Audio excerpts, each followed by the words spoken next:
Naquela noite, a neve caía como pequenas lâminas, cortando a pele e os ossos.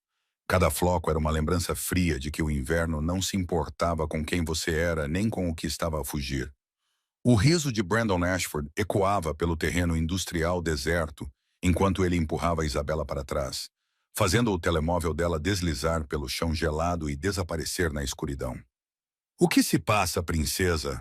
A pequena mafiosa do papá não consegue revidar. A sua respiração formava nuvens no ar gelado, enquanto ele a empurrava contra o seu BMW preto. Os seus olhos estavam vidrados pelo álcool e pelo orgulho ferido. Brandon, por favor. A tempestade está a piorar. A voz de Isabela tremia. Não de medo, mas do frio que penetrava pelo seu uniforme escolar rasgado. Os botões se rasgaram quando ela tentou escapar do seu aperto. Devias ter pensado nisso antes de me humilhar na frente de todos. Com um empurrão violento, ele a jogou na neve e voltou para o carro. Boa sorte para chegar em casa. Sua snob, Silvina. O BMW arrancou, os pneus espirrando lama e cascalho, deixando Isabela sozinha no distrito industrial abandonado, a 10 milhas de qualquer lugar, em um clima de -20 graus. Ela ainda estava deitada ali, com os braços em volta do corpo, o sangue congelando no lábio cortado, quando uma sombra emergiu da nevasca. Está bem? Olhando para cima, Isabela viu uma mulher que nunca tinha visto antes. Ela era magra e quase frágil, e usava um casaco azul marinho desbotado que claramente já tinha visto dias melhores. As maçãs do rosto da mulher eram muito salientes e os olhos muito fundos, o tipo de rosto que revelava anos de fome e solidão. Estou bem, mentiu Isabela, com os dentes a bater. Só estou à espera de... Está a ficar azul e os seus lábios estão a sangrar. A mulher não hesitou. As suas mãos moveram-se para os botões do casaco. O que está a fazer? Ela tirou o único casaco que possuía. Era a última coisa que a sua mãe lhe tinha dado antes de o cancro a levar, 13 anos atrás. Ela colocou-o sobre os ombros de Isabela. O tecido ainda mantinha o calor do seu corpo. Cheirava vagamente a lavanda e sobrevivência. Não, não posso aceitar isto. Vais congelar até a morte. Isabela tentou empurrá-lo para trás, mas a mulher já se tinha afastado. A sua camisola fina já estava encharcada, revelando as cicatrizes nos pulsos que contavam histórias que Isabela nem conseguia imaginar. Eu moro perto. Não moras. A mentira saiu facilmente. Ela não contou à rapariga trêmula sobre o porão abandonado da fábrica a 8 quilômetros de distância, onde ela estava a morar há 8 meses. Não mencionaste que este casaco era a única coisa que te protegia de morrer congelada no caminho para casa? Ela não explicou que tinha 3 empregos, uma irmã moribunda em um orfanato e apenas $12 em seu nome. Pelo menos espera e me diz o teu nome. Isabela gritou atrás dela, mas a mulher já tinha desaparecido na tempestade. Ela era um fantasma que há muito tempo tinha aprendido que ser invisível era a única maneira de sobreviver. Ela caminhou em direção ao que não sabia que seriam os seus últimos passos no frio. O que ela não sabia era que a rapariga trêmula que acabara de salvar era a única filha de Vincent Moretti, o chefe da máfia mais poderoso e implacável de Chicago. Um homem que tinha destruído famílias inteiras por crimes menores do que deixar a sua filha morrer. Quando Vincent Moretti descobriu o que tinha acontecido naquela noite, 2 coisas se seguiram. Primeiro, uma punição tão brutal que Brandon Ashford nunca mais falaria sobre ela. E segundo, uma recompensa tão transformadora que Nora Hayes finalmente aprenderia o que significava ser vista, protegida e amada por um monstro que destruiria o mundo por aqueles que ele considerava seus. Se gostou desta história, curta e partilhe com alguém que precise ouvi-la. Inscreva-se e clique no sino para não perder o que vai acontecer a seguir. Acredite, a vingança de Vincent Moretti está apenas a começar. Um casaco, 2 almas quebradas e um amor que nem mesmo o inverno mais frio poderia congelar. Enquanto isso, no último andar da Torre Moretti, Vincent Moretti sentava-se à cabeceira de uma mesa numa sala de reuniões privada, um lugar onde apenas as figuras mais poderosas do submundo tinham permissão para entrar. 4 chefes do crime vizinho sentavam-se à sua volta. A fumaça dos charutos flutuava preguiçosamente no ar. As suas vozes baixas murmuravam sobre território, dinheiro e acordos escritos com sangue. Vincent ouvia mais do que falava. Era o seu jeito, porque aqueles que falavam demais geralmente morriam cedo. Ele usava um fato preto de 3 peças e um relógio Patek Philippe brilhava no seu pulso. O seu cabelo escuro estava penteado para trás e os seus olhos cinza-aço nunca revelavam nada. Aos 36 anos, Vincent Moretti construíra um império que o seu pai passara a vida inteira a tentar criar. Conseguiu isso através de uma crueldade calculada, inteligência fria e uma única regra: nunca deixar um inimigo ver a sua fraqueza. Mas Vincent tinha uma fraqueza. Era uma fraqueza que todo o submundo conhecia. No entanto, ninguém se atrevia a explorá-la. Isabella, a sua filha. O telemóvel no bolso de Vincent vibrou. Ele olhou para o ecrã e viu o nome de Marco. O seu braço direito. Marco o seguia há 20 anos. Marco nunca ligava durante uma reunião, a menos que algo estivesse errado. Vincent levou o telefone ao ouvido e não disse nada. Apenas ouviu. A voz de Marco do outro lado da linha continha apenas 2 palavras. Isabella, hospital. O mundo parou. A sala ficou tão silenciosa que era quase sufocante. Ou talvez Vincent não conseguisse mais ouvir nada, exceto o som do sangue correndo em seus ouvidos. Ele não perguntou mais nada. Não havia necessidade. Aquelas 2 palavras eram suficientes. Vincent levantou-se lentamente. Cada movimento era perfeitamente controlado. Os outros chefes ficaram em silêncio e olharam para ele. Viram algo que poucas pessoas vivem para contar. O rosto de Vincent não mudou. Não houve nenhum lampejo de raiva, nenhum grito e nenhuma mesa quebrada. Havia apenas silêncio, o silêncio de uma tempestade antes de destruir tudo em seu caminho. Tenho que ir, disse Vincent, com uma voz tão calma que era assustadora. A reunião acabou. Ninguém se atreveu a perguntar por quê. Ninguém se atreveu a impedi-lo. Eles tinham visto o que aconteceu com aqueles que se colocaram entre Vincent Moretti e sua filha. Essas pessoas agora não passavam de nomes apagados nos livros de história. Vincent saiu da sala.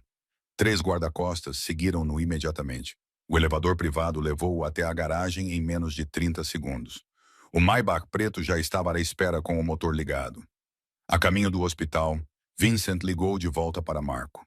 A sua voz ainda estava calma, mas havia algo nela que fez Marco, um homem que já tinha matado com as próprias mãos, tremer. Descubra o que aconteceu. Encontre todos os envolvidos. Quero todos os detalhes antes de chegar lá. Marco engoliu em seco. Sim, chefe. Vincent terminou a chamada e olhou pela janela do carro para a neve que ainda caía como pequenas lâminas. A sua mão apertou a coxa, os nós dos dedos ficando brancos com a pressão. Era o único sinal de que a tempestade dentro dele estava violenta. As pessoas diziam que quando Vincent Moretti ficava zangado, gritava. Ele partia coisas, ordenava execuções na hora. Mas essas eram pessoas que não o conheciam verdadeiramente. Aqueles que o compreendiam de verdade sabiam uma verdade muito mais assustadora. Vincent Moretti era mais perigoso quando ficava em silêncio. O Maybach parou em frente à entrada de emergência do Northwestern Memorial Hospital, o melhor hospital de Chicago e aquele para o qual Vincent tinha doado dinheiro para construir uma nova ala 2 anos antes. Ele saiu do carro antes que o motorista pudesse abrir a porta, caminhando rapidamente, mas nunca correndo, porque Vincent Moretti nunca corria e nunca permitia que ninguém o visse em pânico. Marco já estava à espera no átrio. O rosto do homem de 45 anos estava tenso de uma forma que Vincent raramente via. Quarto 312, terceiro andar. O Dr. Vasquez está lá dentro. Vincent não disse nada e entrou no elevador. 30 segundos depois, ele estava diante da porta do quarto do hospital. Pela primeira vez naquela noite, a sua mão tremeu ligeiramente ao empurrá-la para abrir. Isabella estava deitada na cama do hospital, parecendo pequena e frágil entre os lençóis brancos. Os seus lábios estavam rachados e machucados. Uma bochecha estava inchada e vermelha. A sua mão estava envolvida numa ligadura térmica. Mas foram os olhos da sua filha que fizeram Vincent sentir como se alguém estivesse a apertar o seu coração. Estavam vermelhos de tanto chorar. Olhos que se iluminaram quando ela viu o pai entrar. Pai, sussurrou Isabella, com lágrimas a cair novamente. A doutora Vasquez, uma mulher de 40 anos, com cabelo escuro preso cuidadosamente para trás, levantou-se quando Vincent entrou. Ela tinha os olhos calmos de alguém habituado a emergências. Era a médica particular da família Moretti há 10 anos, e uma das poucas pessoas em quem Vincent confiava completamente. Como ela está? Perguntou Vincent, com a voz ainda calma, mas os olhos nunca saindo da filha. Hipotermia, lábios rachados e uma contusão na bochecha devido ao impacto, relatou a doutora Vasquez brevemente. Se Vincent tivesse chegado 30 minutos mais tarde, a sua filha poderia ter perdido os dedos, mas ela ficaria bem. Ela teve muita sorte. Vincent sentou-se ao lado da cama, algo que raramente fazia, e pegou na mão enfaixada da filha. Minha querida, conta-me o que aconteceu.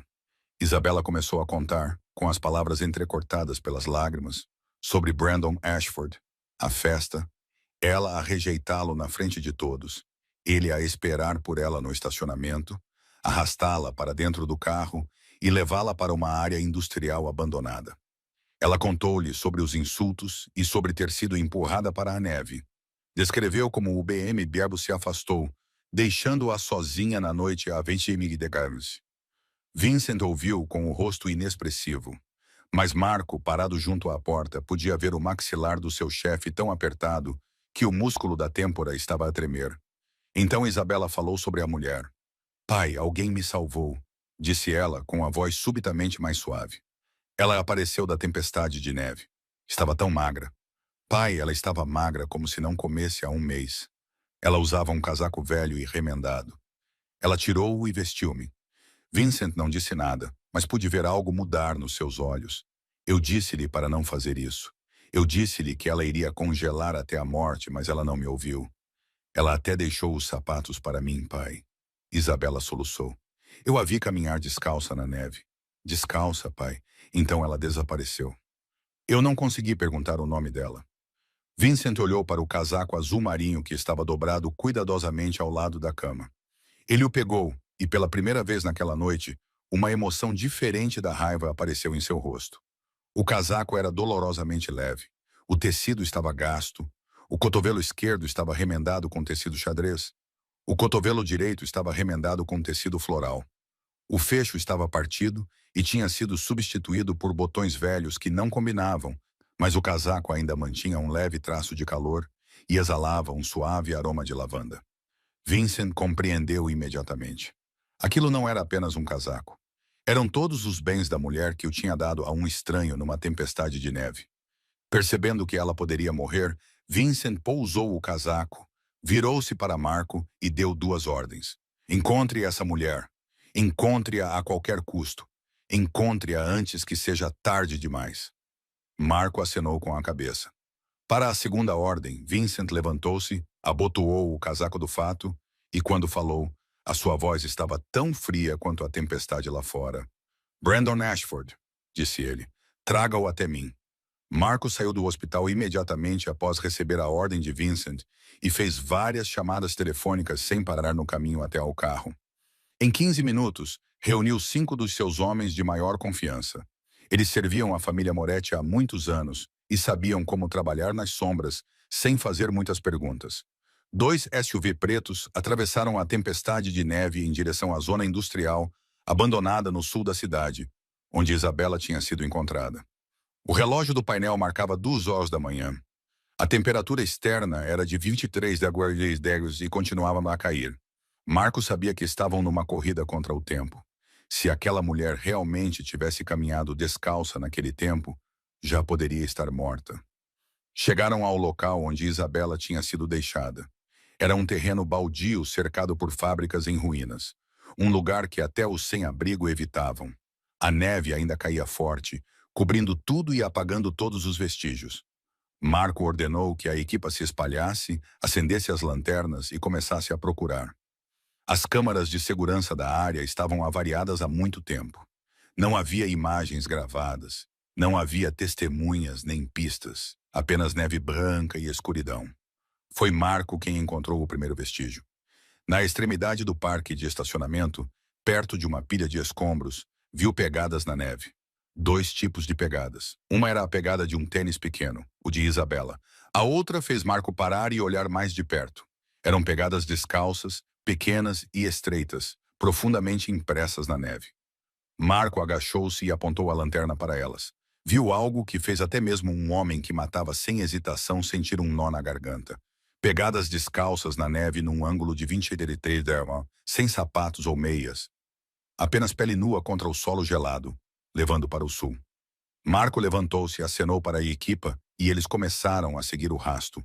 No início, as pegadas eram firmes e decididas, indo em direção aos antigos edifícios da fábrica ao longe.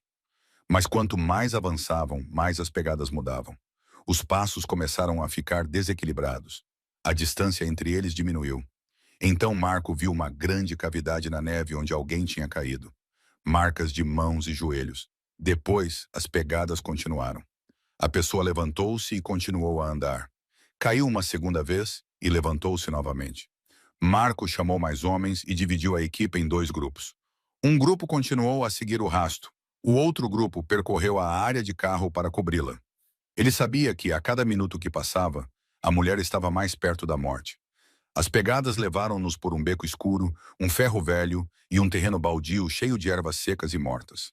Ela tinha caminhado quase 3 quilômetros numa tempestade de neve, descalça. Marco não conseguia imaginar isso. Ele tinha visto muitas coisas na vida. Torturas brutais e execuções impiedosas realizadas com as próprias mãos. Mas essa coragem silenciosa e resistência diante da ausência de reclamações encheu-o de respeito. Então, as pegadas começaram a mudar de cor. Sangue vermelho. Os pés da mulher começaram a sangrar. A sua pele estava a rachar devido ao frio. E ela continuou a andar. Continuou a andar. Não parou. Após quase 1 hora de busca, o rasto finalmente levou-os a uma antiga fábrica. Um edifício de tijolos em ruínas com janelas partidas e um telhado de metal enferrujado. O príncipe contornou a parte de trás, desceu uma escada de betão desgastada e parou em frente a uma pesada porta de ferro que dava acesso à cave. Marco sinalizou para a equipa parar, sacou a arma e empurrou lentamente a porta. Ela abriu com o rangido de uma dobradiça enferrujada, revelando um espaço escuro como tinta no interior. Ele acendeu a lanterna, entrou e o que viu o fez congelar. Aquilo não era um porão abandonado. Era uma casa. Alguém morava ali. No canto mais distante, sobre um colchão rasgado, uma figura jazia imóvel. Marco entrou na cave, iluminando o espaço escuro com a lanterna. Cada detalhe se revelava diante dele, pintando um retrato de pobreza absoluta. A cave tinha cerca de 20 metros quadrados. As paredes de tijolos estavam manchadas com manchas de mofo, e o teto era tão baixo que ele precisava se abaixar em alguns pontos. Não havia eletricidade, água corrente, nem calor além do gerado pelo corpo humano. No canto esquerdo, um saco de dormir rasgado estava sobre um papelão achatado. Ao lado dele havia algumas latas de comida abertas, uma garrafa de água meio congelada e uma mochila velha contendo algumas peças de roupa dobradas com tanto cuidado que era quase doloroso de ver. Uma corda esticada em um canto segurava 2 camisas e um par de jeans desbotados. Aquela era a casa de alguém. Era onde uma pessoa tinha vivido, tentado sobreviver e lutado um dia de cada vez. Marco apontou a lanterna para o canto mais distante, onde tinha visto a figura, e o seu coração pareceu parar por um instante. Uma mulher estava deitada enrolada num colchão fino, o corpo encolhido como se tentasse reter o último vestígio de calor. Ela vestia apenas uma blusa fina e calças de ganga, que estavam encharcadas com a neve derretida. Os seus pés descalços estavam expostos, e Marco teve de engolir em seco quando os viu. A pele tinha ficado roxa escura, estava rachada e congelada, e sangue seco grudava nas feridas. Ele correu para a frente, ajoelhou-se e virou-a de costas. O rosto dela estava pálido como cera, os lábios estavam roxos e os olhos bem fechados. As maçãs do rosto estavam salientes e a mandíbula era visível sob a pele frágil. Era o rosto de alguém que estava a passar fome e a lutar há muito tempo, e agora estava a perder. Marco colocou 2 dedos no pescoço dela para sentir o pulso. 1 segundo, 2 segundos. Ele prendeu a respiração. Então sentiu, fraco e lento, como um pequeno pássaro tentando bater as asas uma última vez antes de desistir. Ela estava viva, mas não por muito tempo. Ele imediatamente tirou o casaco e cobriu-a. Depois pegou o telemóvel e ligou para Vincent. O seu chefe atendeu na primeira chamada. Encontrei-a, disse Marco com a voz mais áspera do que o normal. Mas, chefe, ela está a morrer. Onde é que ela está? na cave de uma fábrica abandonada na Zona Sul. Chefe, ela tem vivido aqui. Não há nada lá. Não há eletricidade, nem água, nem comida. Ela deu à sua filha tudo o que tinha. Houve silêncio do outro lado da linha por um longo momento.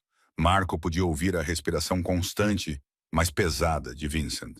Então, a voz do seu chefe voltou a ouvir-se e Marco teve de afastar ligeiramente o telefone do ouvido para se certificar de que tinha ouvido bem. Traga-a para minha casa. Ligue imediatamente ao Dr. Vasquez. Marco pestanejou. Chefe, o que disse? Eu disse para a trazer para minha casa, repetiu Vincent, com a voz totalmente firme. Ela salvou a vida da minha filha, quase sacrificando a sua própria. Ela não vai morrer num hospital frio ou na rua como uma pessoa sem abrigo. Traga-a para cá. Marco não fez mais perguntas. Nos seus 20 anos a seguir Vincent Moretti, ele tinha aprendido que havia momentos em que não era necessária nenhuma explicação, apenas ação. Ele se abaixou, deslizou os braços suavemente por baixo das costas e joelhos da mulher e a levantou. Ela era assustadoramente leve, como se o seu corpo fosse feito apenas de ossos e determinação. A cabeça dela caiu contra o peito dele e ele ouviu um sussurro fraco escapar dos lábios rachados dela. Lee, ela chamou, delirante. A mão gelada dela agarrou o casaco de Marco inconscientemente, como se agarrando à vida. Marco carregou-a para fora da cave, subiu as escadas e entrou no SUV com o aquecimento ligado na potência máxima. Ele não sabia quem era essa mulher, nem conhecia a história dela ou quem era Lily. Mas ele sabia uma coisa. Vincent Moretti nunca tinha levado ninguém para sua casa antes. E naquela noite, tudo estava a mudar. Enquanto Marco levava a mulher desconhecida para a casa de Vincent, outra equipa tinha terminado sua segunda tarefa. Brandon Ashford não foi difícil de encontrar. Ele estava em uma festa na cobertura de um amigo na área de Gold Coast, onde jovens ricos se reuniam para beber bebidas alcoólicas caras e se gabar de coisas pelas quais nunca tiveram que trabalhar. Brandon estava sentado num sofá, com uma mão segurando um copo de uísque e a outra em volta de uma rapariga loira. Ele ria alto enquanto contava aos amigos sobre sua conquista.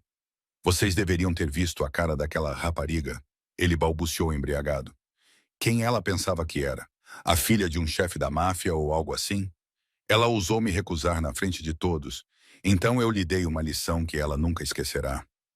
Os seus amigos caíram na gargalhada, sem saber que a verdadeira lição estava prestes a começar e que não seria para a Isabela. Às 22 horas, as luzes do apartamento se apagaram de repente.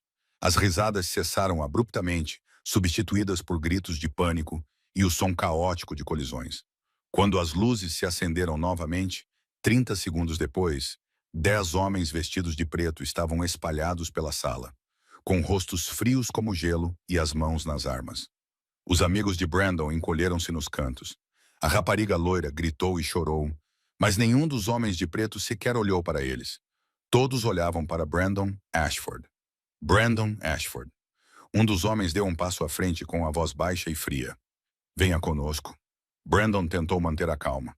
Tentou lembrar-se de que o seu pai era o senador Richard Ashford, um dos homens mais poderosos de Illinois. Sabem quem eu sou? O meu pai saberá. O seu pai não fará nada. O homem interrompeu. Tem 10 segundos para sair por essa porta por conta própria, ou nós o arrastaremos para fora. A escolha é sua. Brandon não teve escolha. 2 homens o agarraram e o arrastaram para fora do apartamento. Eles o empurraram para dentro do elevador e o jogaram na parte de trás de um SUV preto. Ele estava com os olhos vendados e as mãos amarradas. Durante os 30 minutos de viagem, ele podia ouvir o seu próprio coração a bater como um tambor no peito. Quando a venda foi removida, ele viu que estava sentado numa cadeira de metal no meio de um armazém abandonado, com os pulsos amarrados firmemente aos braços da cadeira. O armazém estava completamente escuro, com apenas uma única lâmpada no teto a brilhar diretamente sobre ele, criando um círculo de luz na escuridão. E naquela escuridão, um homem estava de pé. Brandon não conseguia ver o seu rosto, mas sentia a sua presença. Era fria e pesada, como a morte à espera. Então o homem entrou na luz e Brandon Ashford quase perdeu o controle da bexiga. Vincent Moretti, ele não estava com pressa. Não gritou, não ameaçou. Simplesmente ficou ali, olhando para Brandon com olhos cinza-aço que pareciam ter sido forjados nas chamas do inferno. Silêncio. O silêncio prolongou-se até Brandon não aguentar mais. Sr. Moretti, desculpe. Eu não sabia que Isabela era sua filha. Você sabia.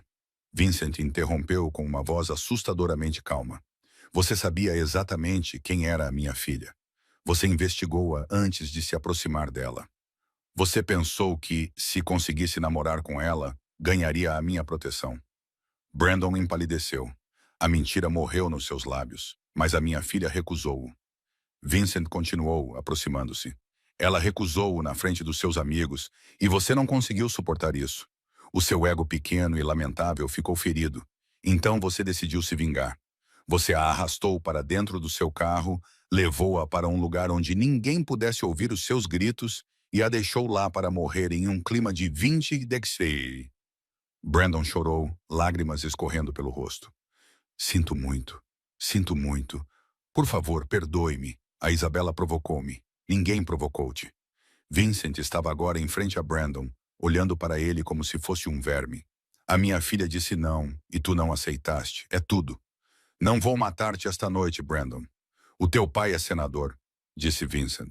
Não quero problemas políticos, mas vais lembrar-te desta noite pelo resto da tua vida. Ele acenou com a cabeça e 2 homens avançaram. Um com uma máquina de cortar cabelo elétrica e o outro com uma pequena faca. Brandon gritou quando a máquina cortou os seus cabelos dourados, que caíram no chão de cimento frio.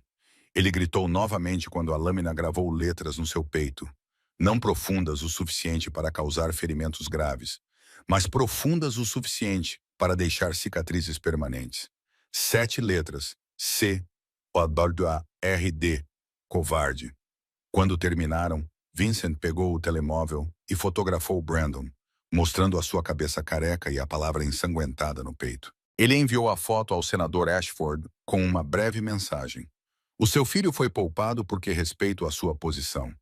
Mas se ele falar sobre esta noite, se aproximar da minha filha, ou se eu ouvir o nome dele novamente, vou enviá-lo de volta para si em 10 caixas. 20 minutos depois, Brandon foi libertado no portão dos fundos da propriedade dos Ashford, tremendo na neve, sem chapéu e sangrando pelo peito, exatamente como Isabela havia estado algumas horas antes. Na manhã seguinte, o senador Ashford anunciou que o seu filho iria estudar na Europa por alguns anos. Ninguém perguntou por quê. Ninguém jamais mencionou aquela noite novamente. E Brandon Ashford, que antes acreditava que poderia fazer qualquer coisa sem enfrentar as consequências, aprendeu uma lição que nunca esqueceria. Existem pessoas que, não importa quem seja o seu pai ou quanto dinheiro você tenha, você nunca deve tocar. Vincent Moretti é uma delas. Nora Hayes abriu os olhos e não sabia onde estava. Uma luz suave vinda de uma grande janela enchia o quarto. Luz real, não a luz fraca que se filtrava pelas frestas do porão da fábrica onde ela havia morado por 8 meses. Ela pestanejou, tentando ajustar a visão, e os detalhes do quarto lentamente ficaram nítidos, parecendo um sonho que ela não ousava acreditar que fosse real. O quarto era 10 vezes maior do que o lugar onde ela morava antes. As paredes eram pintadas de creme claro, e o teto era alto, adornado com delicadas molduras decorativas, e um lustre de cristal que pendia como lágrimas congeladas no ar. Ela estava deitada numa cama enorme com lençóis macios como nuvens. O edredão de penas aquecia o seu corpo, como se ela fosse algo precioso que precisasse de proteção. Ao lado da cama havia uma mesa de cabeceira de carvalho com um vaso de flores frescas e um copo de água. Tudo era limpo e caro, e não fazia parte do seu mundo. O pânico veio como uma onda. Nora tentou sentar-se, mas o seu corpo recusou-se a obedecer. A sua cabeça doía como se estivesse a ser atingida por um martelo. Os seus membros pareciam pesados como chumbo. Quando tentou mexer os dedos dos pés, uma dor aguda percorreu-lhe os pés, fazendo-a cerrar os dentes. "Onde estou?" sussurrou, com a voz rouca por falta de uso. "Quem me trouxe para aqui?" A porta abriu-se e uma mulher entrou. Vestia uma bata branca de médico e tinha o cabelo escuro preso de forma elegante. "Ela acordou", disse a mulher para um pequeno comunicador no colarinho. Então ela aproximou-se da cama com um sorriso tranquilizador. "Menina Reis, sou a doutora Vasquez. Está num lugar seguro. Esteve a dormir durante 3 dias. Está segura." Nora gaguejou. 3 dias? Não, não, tenho de ir trabalhar. Tenho turno da noite hoje. A minha irmã precisa de mim. Ela tentou sentar-se, mas a doutora Vasquez colocou gentilmente a mão no ombro dela e manteve-a deitada. Menina Reis, você quase morreu, disse a doutora Vasquez, com voz séria, mas gentil. Quando a encontramos, a sua temperatura corporal tinha caído abaixo do limite perigoso. Você tinha hipotermia grave e queimaduras de frio nos 2 pés. Perdeu todos os dedos dos pés mais pequenos devido à necrose. Não conseguimos salvá-los. Nora olhou para os pés, que estavam envoltos em ligaduras brancas. Não sentia qualquer dor. Talvez fosse por causa da medicação. Ou talvez ela já estivesse tão acostumada com a perda que não sentia mais nada. 2 dedos. O preço de salvar uma estranha. Era um preço que ela pagaria novamente sem hesitar. Minha irmã. Nora sussurrou. Lily, minha irmã, está num orfanato. Ela tem um problema cardíaco. Ela precisa de mim. A doutora Vasquez ainda não tinha respondido quando a porta se abriu e uma jovem entrou correndo como um furacão. Nora reconheceu-a imediatamente, a menina da tempestade de neve. A menina a quem ela tinha dado o seu casaco. A menina com os lábios rachados e os olhos assustados. Mas agora ela parecia diferente. As suas bochechas estavam coradas, os seus lábios tinham sarado. Os seus olhos brilharam quando viu Nora. Ela acordou, pai! Gritou a menina, correndo para a cama e envolvendo Nora nos seus braços. Ela acordou! Nora congelou, sem saber como reagir a uma estranha que a abraçava e chorava como se ela fosse a pessoa mais amada do mundo. A menina soluçava contra o ombro de Nora, com o corpo a tremer. Entre os soluços, ela sussurrava seu agradecimento repetidamente. Obrigada. Obrigada por me salvar. Quase morreu por minha causa. Obrigada. Nora levantou a mão desajeitadamente para confortar a menina, mas o seu braço ainda estava fraco e a tremer. Ela não entendia o que estava a acontecer. Não entendia porque estava naquele quarto a ser cuidada, como se fosse importante. Ela era apenas uma mulher sem abrigo, um fantasma que o mundo tinha esquecido, alguém sem nada além de um casaco velho, que ela nem sequer tinha mais. Então, o ar no quarto mudou. Nora não conseguia explicar a sensação, apenas que algo tinha entrado. Isso fez com que a sala parecesse mais pesada e tornasse a respiração mais difícil. Ela olhou para a porta. Um homem alto e frio estava ali, vestido com um fato preto como a noite. O seu cabelo escuro estava penteado para trás e os seus olhos cinzentos estavam fixos nela. Aqueles olhos não eram tão frios como ela imaginava. Eles ardiam com algo que Nora não conseguia nomear. Ele é o teu pai, não é? Perguntou Nora à rapariga que a segurava com uma voz sussurrada. A rapariga olhou para cima e acenou com a cabeça. Pela primeira vez, Nora viu-a sorrir. Sim, este é o meu pai, Vincent Moretti. Vincent Moretti entrou na sala e Nora sentiu como se todo o ar tivesse sido retirado do local. Ele não disse nada, apenas acenou com a cabeça para o Dr. Vasquez, que imediatamente compreendeu e saiu. Isabela também se levantou, apertou a mão de Nora mais uma vez, depois saiu e fechou a porta atrás de si. E então ficaram apenas os dois. Nora e o homem que o seu instinto de sobrevivência, apurado ao longo de muitos anos, lhe dizia ser mais perigoso do que qualquer pessoa que ela já tivesse encontrado. Perigoso de uma forma que os predadores das ruas que ela tinha aprendido a evitar não se comparavam. Vincent puxou uma cadeira para o lado da cama e sentou-se lentamente, cada movimento perfeitamente controlado, como se tivesse todo o tempo do mundo. Ele não estava com pressa nem tenso, e isso deixou Nora ainda mais inquieta. Salvaste a vida da minha filha, disse Vincent, com voz baixa e calma. Não é uma pergunta, mas uma afirmação, disse Nora, engolindo em seco e tentando manter a voz firme. Qualquer pessoa teria feito isso. Não, Vincent olhou diretamente nos olhos dela, e ela sentiu como se ele pudesse ler todos os seus pensamentos. Nem todos teriam feito isso. Ninguém tiraria o único casaco numa noite em que estava, 20 degs para cobrir um estranho. Ninguém caminharia descalço pela neve por 8 quilômetros de volta a um porão sem aquecimento. Ninguém daria a única coisa que os mantinha vivos para salvar alguém que nunca tinham conhecido. Nora ficou em silêncio. Ela não sabia o que dizer. Menina Reis, Vincent continuou, e a maneira como ele disse o nome dela a fez estremecer. Ou devo chamá-la de Nora? Você tem 27 anos. A mãe dela morreu de cancro há 13 anos. O pai biológico dela a abandonou antes de ela nascer. Ela morou com o padrasto, Ray Hayes, dos 14 aos 18 anos, e depois desapareceu do sistema. Atualmente, ela tinha 3 empregos. Lavava pratos à noite no restaurante Marellos, limpava escritórios de manhã cedo para a Morrison Cleaning e servia mesas durante o dia no Rose's Diner. Ela morava no porão de uma fábrica abandonada na Zona Sul há 8 meses. Você tem uma irmã chamada Lily Hayes. Ela tem 12 anos e mora no orfanato St. Mary's. Ela tem uma doença cardíaca congênita que requer cirurgia dentro de 3 meses. O custo estimado é de $200.000.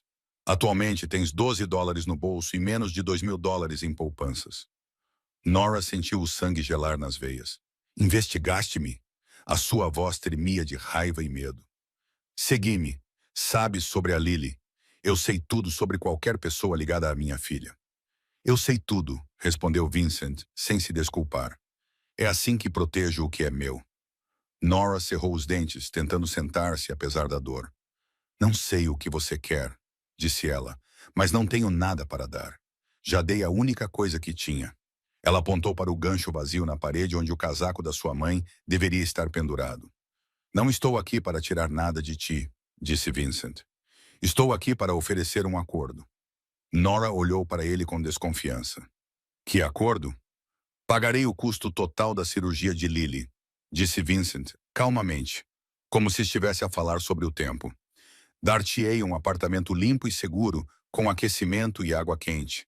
Também lhe darei um emprego estável com um salário que lhe permitirá viver confortavelmente. E usarei as minhas conexões para ajudá-la a se qualificar para adotar a Lily assim que ela se recuperar. Nora não conseguia acreditar no que estava a ouvir. O que Vincent acabara de dizer era tudo o que ela sonhara. Rezara e trabalhara exaustivamente durante anos, sem nunca conseguir alcançar. E agora um estranho estava a oferecer-lhe tudo isso como um presente. Ninguém dá nada de graça, disse ela, com a voz endurecida. O que quer em troca?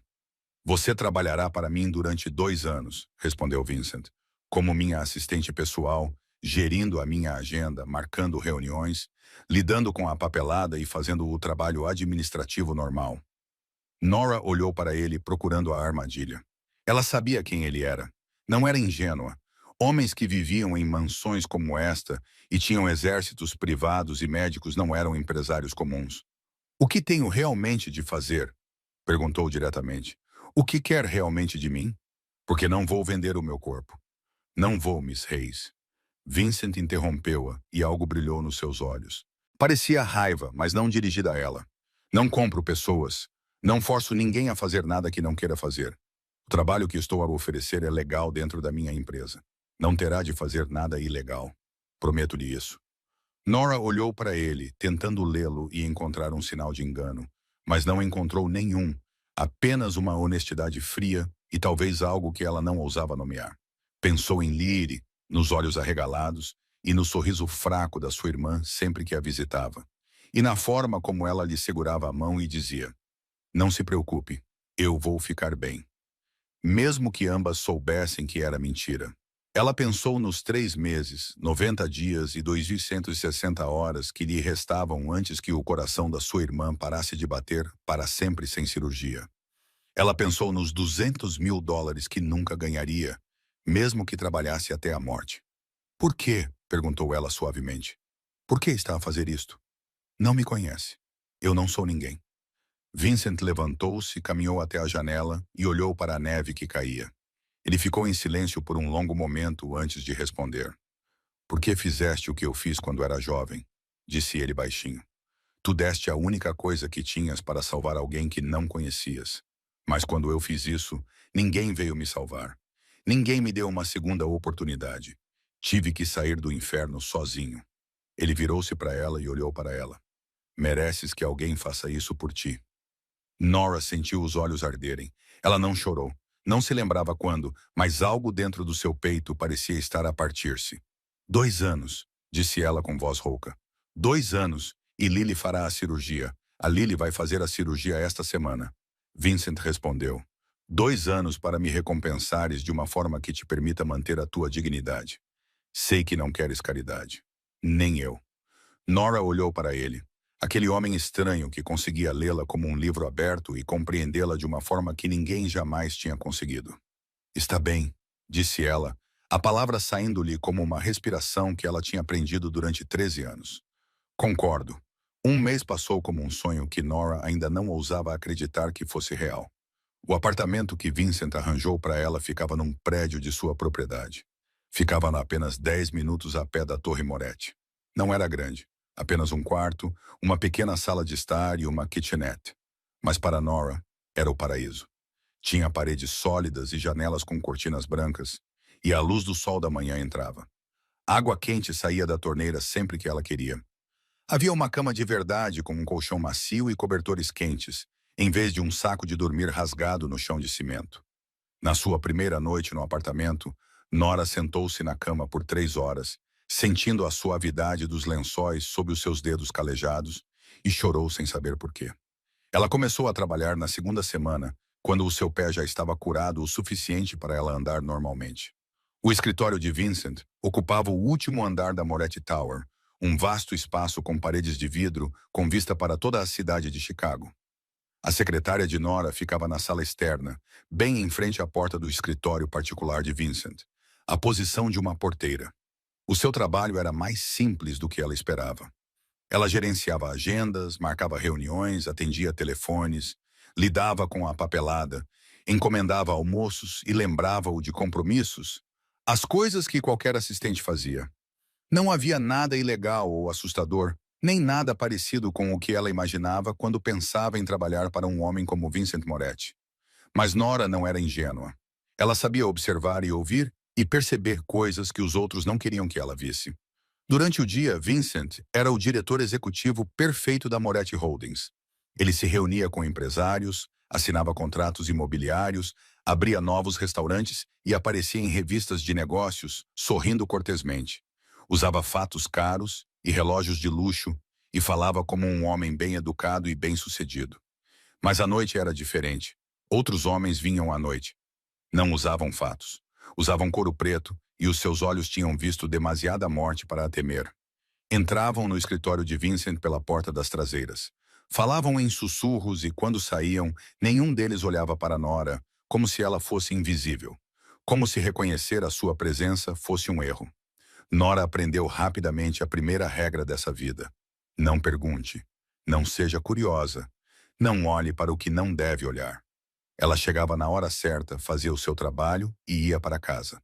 Não fazia ideia do que Vincent fazia nessas reuniões noturnas.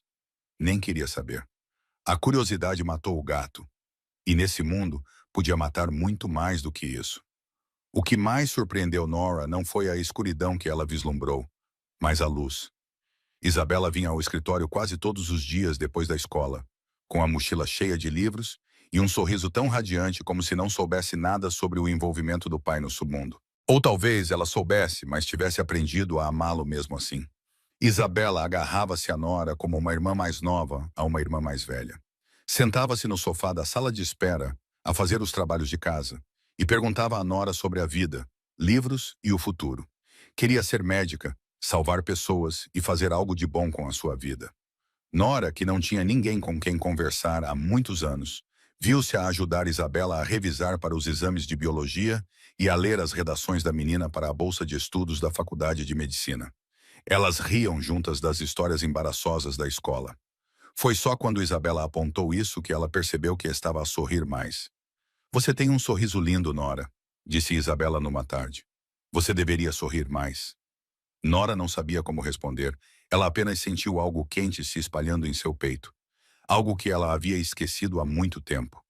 O que ela não sabia era que de dentro do consultório, e através do vidro fosco, Vincent estava a observar. Ele observava a sua filha a rir com Nora.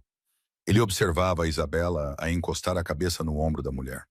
Ele observava as duas, que pareciam se conhecer há toda a vida. Isabela estava feliz, mais feliz do que Vincent havia há 15 anos.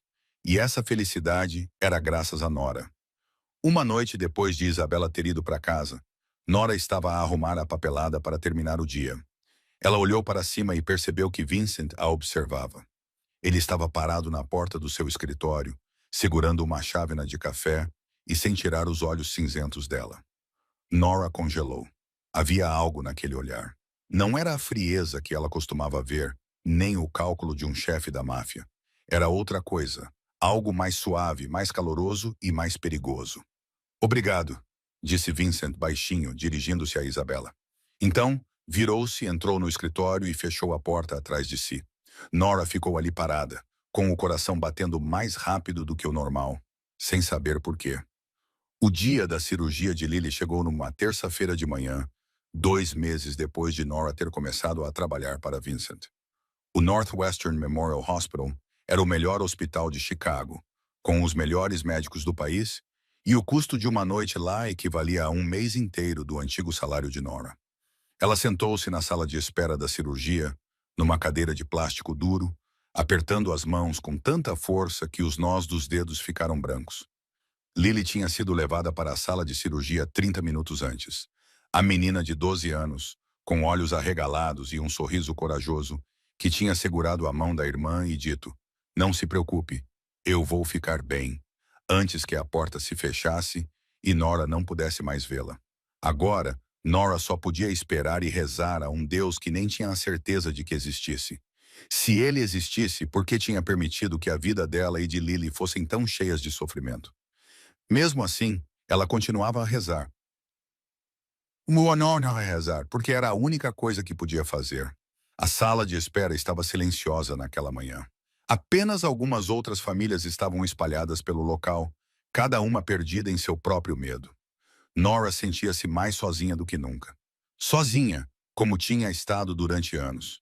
E, no entanto, a dor nunca diminuía. Ela não tinha ninguém para segurar a sua mão, ninguém com quem partilhar o seu medo e ninguém para tranquilizá-la, dizendo que tudo ficaria bem. Então alguém sentou-se ao lado dela. Nora olhou para cima e seu coração pareceu parar por um instante. Vincent Moretti. Ele vestia um fato cinzento e tinha o cabelo penteado para trás. Parecia que tinha acabado de sair de uma reunião importante. Talvez tivesse, porque Vincent Moretti sempre tinha reuniões importantes, decisões milionárias a tomar e um império para administrar. E, no entanto, ali estava ele, na sala de espera de um hospital às 7 da manhã. "Não precisavas de ter vindo", começou Nora. Mas Vincent interrompeu-a. "Não deves esperar sozinha", disse ele, com a mesma calma com que um chefe da máfia sentado na sala de espera de um hospital seria a coisa mais normal do mundo. Não disse mais nada. Apenas sentou-se ao lado dela em silêncio. Nora não sabia como reagir. Virou-se para a porta da sala de operações e ficaram assim sentados durante 1 hora, 2 horas, 3 horas, o tempo a passar lentamente, como se tentasse torturá-la. Vincent não verificou o telemóvel, não trabalhou e não saiu. Apenas ficou ali sentado, a sua presença como uma âncora, impedindo-a de ser levada pela tempestade do medo. Às vezes, quando ela tremia muito, ele colocava a mão nas costas da cadeira dela, perto o suficiente para que ela sentisse o calor, mas sem tocá-la. 5 horas depois, a porta da sala de operações se abriu e um médico em roupa cirúrgica verde saiu. Nora pulou de pé,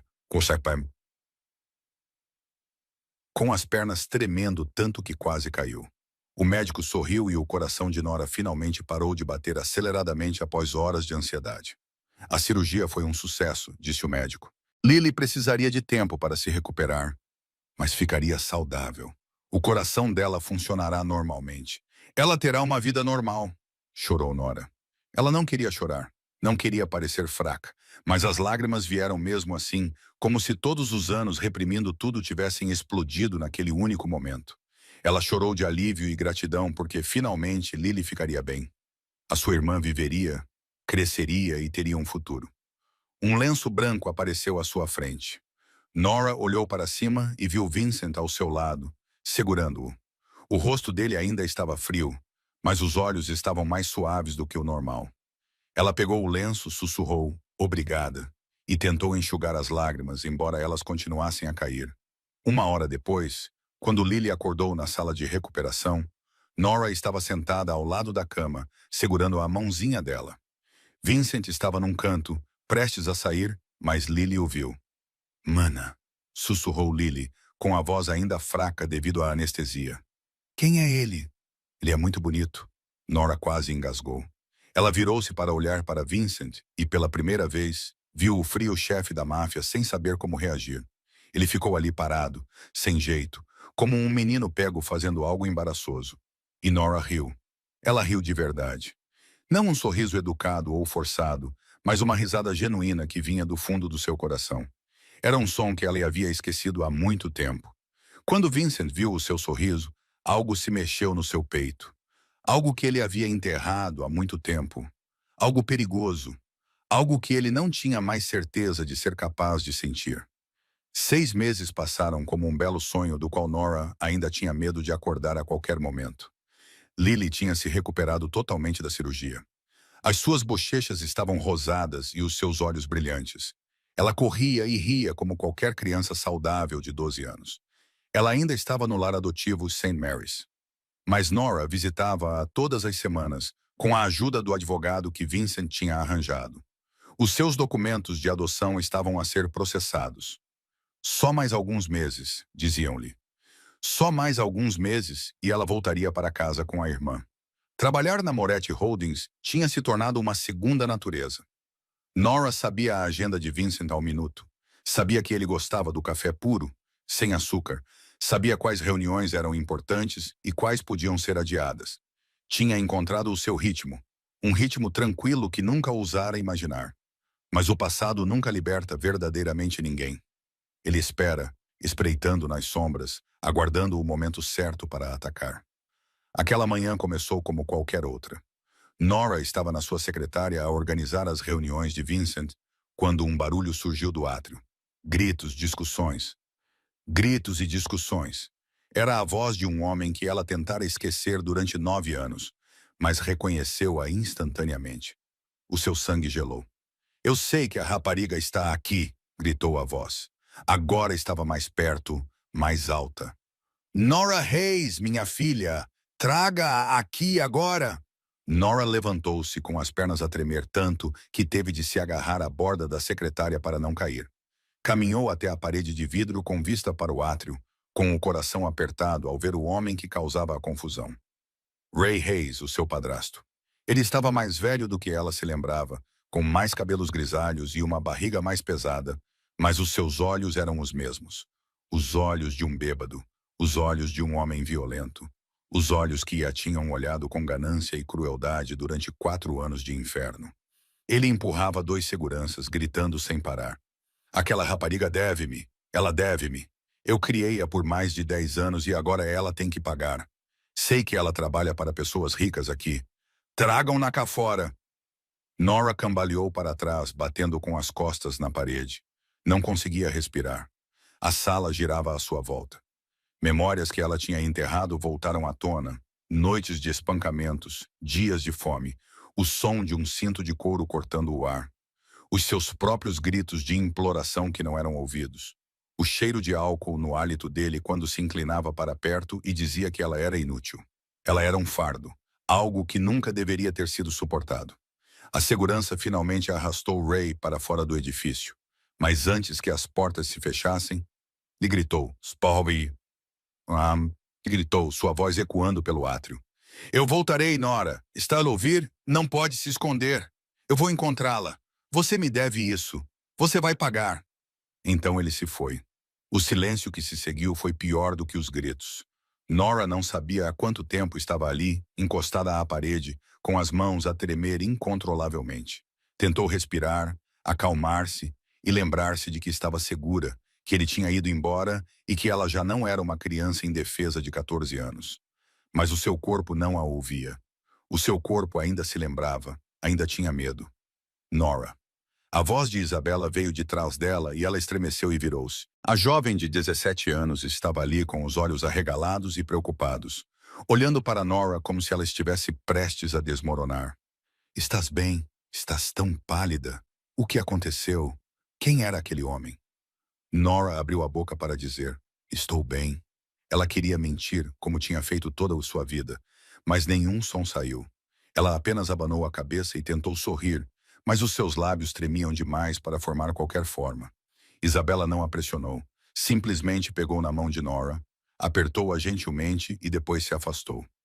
Nora sabia para onde ela estava a ir. Ela queria impedi-la e dizer-lhe que não era necessário, que era problema dela e que ela poderia lidar com isso sozinha, mas não conseguia falar. 5 minutos depois, a porta do escritório de Vincent se abriu e ele saiu. O seu olhar percorreu a sala e parou em Nora, que estava encostada na parede. O rosto dela estava branco como papel e as mãos ainda tremiam. Ele caminhou em direção a ela e Nora viu o seu maxilar se contrair. Os seus olhos cinzentos escureceram de uma forma que ela sabia que significava que uma tempestade estava a chegar. Quem era aquele homem? Perguntou Vincent em voz baixa, com algo perigoso por trás. Nora olhou para ele, depois para o chão. Ela não respondeu. Não conseguia. Algumas coisas estavam enterradas há muito tempo e trazê-las à tona a destruiria. Vincent não a forçou. Ele apenas ficou ali olhando para ela e em seus olhos havia algo que Nora não ousava nomear. Você não precisa falar se não estiver pronta, disse ele após um momento. Mas Nora, precisas de saber uma coisa. Quem ameaçar o que é meu pagará por isso. Depois voltou para o seu escritório e fechou a porta. Naquela noite, enquanto Nora estava acordada no seu apartamento, incapaz de dormir, Vincent Moretti sentou-se na escuridão do seu escritório com um telefone no ouvido. Marco, disse ele com a voz fria como gelo. Investiga um homem chamado Ray Hayes. Quero tudo, desde o dia em que ele nasceu até o dia em que ele entrou no meu prédio hoje. Tudo. 2 dias depois, Marco colocou um arquivo grosso na mesa de Vincent. Ele não disse nada, apenas ficou ali parado. O rosto do homem de 45 anos estava tenso. Vincent raramente via isso. Vincent abriu o arquivo e começou a ler.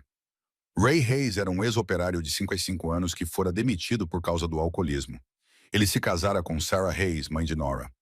Quando Nora tinha 14 anos, Sarah morreu de cancro, deixando Nora sozinha com o pai.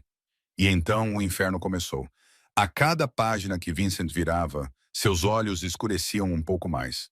Os relatórios escolares mencionavam hematomas nos braços e pescoço de Nora, que foram explicados como resultado de uma queda nas escadas.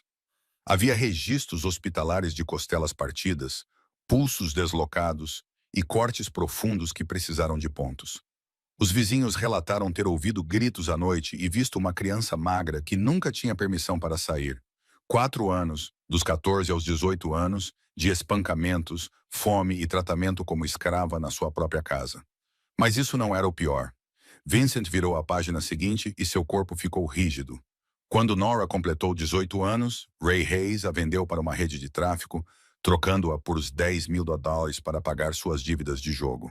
Ela ficou trancada em um container com outras 12 meninas por 3 dias, esperando para ser transportada para o México. Ela cortou suas próprias amarras com um pedaço de metal afiado. Ela quebrou a fechadura com as próprias mãos. Ela correu para a noite com as mãos a sangrar e marcadas para sempre. Vincent tinha visto as cicatrizes nos pulsos dela. Pensou que fossem auto-infligidas, mas não eram. Eram as marcas de uma rapariga de 18 anos a lutar pela sua sobrevivência quando mais ninguém o fazia. Vincent fechou o arquivo, com a mão cerrada sobre a secretária, os nós dos dedos brancos e a mandíbula a ranger com tanta força que os músculos da têmpora tremiam. Mas ele não disse nada, não bateu na mesa nem gritou. Apenas silêncio. Era o silêncio mais assustador que Marco já tinha testemunhado. Chefe, disse Marco com cuidado. Quer que eu trate disso? Vincent levantou-se, tirou o casaco e dobrou-o cuidadosamente sobre o encosto da cadeira. Arregaçou as mangas da camisa até os cotovelos, revelando os seus braços fortes e cheios de veias. Não, disse ele com uma calma assustadora. Eu mesmo farei isso. Ray Hayes não foi difícil de encontrar. Ele estava bêbado num bar barato na Zona Sul, gabando-se para os outros clientes sobre o acordo que estava prestes a fazer com a sua filha ingrata. Ela trabalha para homens ricos agora. Ele riu. Ele riu. Baba escorria do seu queixo. Ela está em dívida comigo. Eu a criei durante anos e agora ela tem que pagar. Ele não sabia que um SUV preto estava estacionado do lado de fora. Ele não sabia que 3 homens vestidos de preto estavam à sua espera, nem que Vincent Moretti estava à espreita no beco escuro atrás dele. Quando Ray saiu cambaleando às 23 horas, foi arrastado para o beco antes que pudesse compreender o que estava a acontecer. Foi jogado contra uma parede de tijolos e bateu com as costas com força. Quando olhou para cima, viu um homem alto e frio, com olhos cinzentos como aço forjado no fogo do inferno, parado diante dele. Quem são vocês? Gaguejou Ray, lutando enquanto dois homens seguravam os seus ombros. O que querem? Vincent não respondeu. Apenas deu um passo à frente e deu um soco. O primeiro golpe foi no estômago de Ray, fazendo-o dobrar-se enquanto vomitava álcool e baile. Isto é pelos 4 anos em que ela foi espancada na sua casa, disse Vincent calmamente. O segundo golpe foi no rosto, partindo o nariz de Ray e espirrando sangue. Isto é pelas noites em que ela passou fome. O terceiro, o quarto, o quinto. Cada golpe representava um crime que Ray Hayes tinha cometido. Cada golpe deixava uma cicatriz no corpo de Nora. Cada golpe era uma noite em que ela acordava a gritar. Isto é por vendê-la como um objeto, disse Vincent, enquanto partia a mandíbula de Ray com um estalo seco. Vendeste a tua filha a traficantes por $10.000. $10.000? É esse o preço que dás a uma vida humana? Ray chorou e implorou, com sangue e lágrimas a misturarem-se no seu rosto inchado. Desculpa. Por favor, perdoa-me. Juro que nunca mais a procurarei. Juro que não, disse Vincent, agarrando o cabelo de Ray e forçando-o a olhar para cima. Porque vais desaparecer. Serás levado para muito longe e nunca mais voltarás a Chicago. Se eu ouvir o teu nome novamente, se tentares contactar a Nora ou a Lily, ou mesmo pensar em aproximar-te delas, não vou apenas bater-te. Vou matar-te e vou fazê-lo lentamente. Vincent deixou Ray cair no chão como um saco de lixo. Levem-no, ordenou Vincent. Mandem-no para o Alasca. Coloquem-no a trabalhar numa mina. Não quero voltar a ver a cara dele. Ray Hayes foi arrastado, os seus apelos desaparecendo na noite, enquanto Vincent ficava parado no beco escuro, olhando para as suas mãos machucadas, sangrando e doendo. Elas doíam, mas não tanto quanto Nora tinha suportado, nem mesmo uma fração. Quando Vincent voltou para a propriedade naquela noite, encontrou Nora parada no corredor do primeiro andar. Ela não tinha voltado para o seu apartamento. Estava à espera dele. Nora olhou para as mãos machucadas de Vincent. Ele não se preocupou em escondê-las e ela entendeu. Não precisava perguntar. Já sabia. O que você fez com Ray? Ela sussurrou. Vincent olhou para ela, seus olhos cinzentos ainda ecoando a tempestade. O que deveria ter sido feito há muito tempo, disse ele, e então passou por ela em direção ao seu escritório. Nora ficou ali, observando as costas dele e deixando as lágrimas correrem pelo rosto. Nora não voltou para o seu apartamento naquela noite. Em vez disso, subiu até a varanda mais alta do prédio, um lugar que ela havia descoberto por acaso algumas semanas antes, quando se perdeu no vasto edifício. A varanda tinha vista para toda a cidade de Chicago à noite, com as luzes piscando como 1 milhão de estrelas cadentes. Parada ali com as mãos agarradas ao corrimão, ela chorou.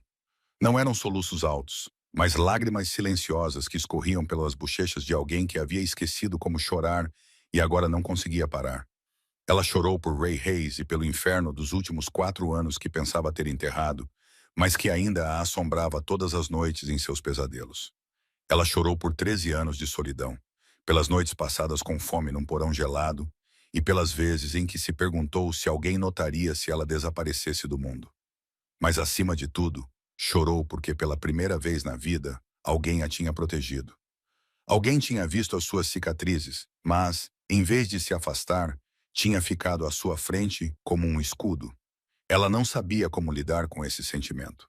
Tinha confiado em si mesma por muito tempo e construído muros muito altos. Agora, alguém estava a derrubá-las tijolo por tijolo e ela não conseguia impedir. Ela não ouviu passos atrás de si. Não sabia há quanto tempo Vincent estava ali, observando-a chorar no escuro. Só percebeu quando ele falou. Era uma voz baixa e gentil, como se ele tivesse medo de assustá-la. Não precisa ser forte o tempo todo.